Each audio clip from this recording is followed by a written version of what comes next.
In this culture clip, my guest Brett Putter explains the key element to building trust in virtual teams.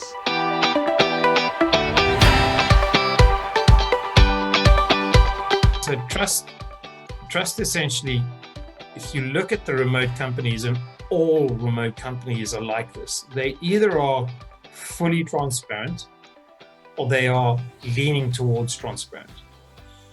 Because transparency means that I have nothing to hide. You know exactly the color of my underwear. That's it. There's nothing to hide here. So if I have nothing to hide, you can trust me. And in a remote environment, if you don't have transparency, if you don't lean towards transparency as far as you can, then there is doubt, which then builds distrust. And every single remote company I've interviewed and every single remote company I've studied uses transparency as an asset, as a tool, because it's just normal. I believe that if your company involves remote workers in any way, your success is going to be contingent on codifying what transparency means to your company, and then promoting the policies and behaviors that uphold this.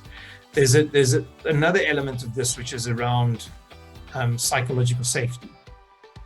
And Google did this research project into their high-performing teams and what the high-performing behaviors were. And they sliced and diced. They spent about 2 years slicing and dicing everything they could.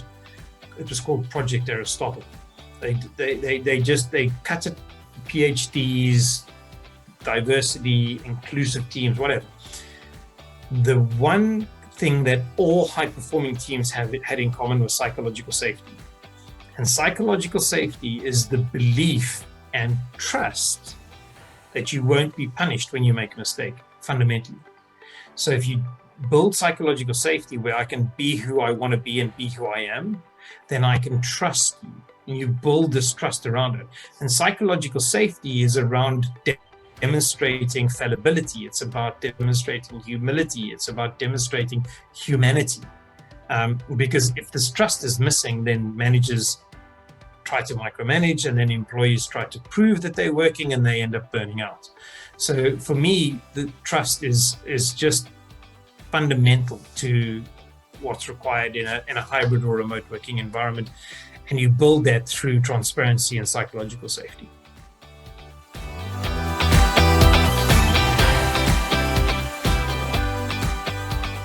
If this culture clip helped you, hit that like button below, and we'll see you in the next clip.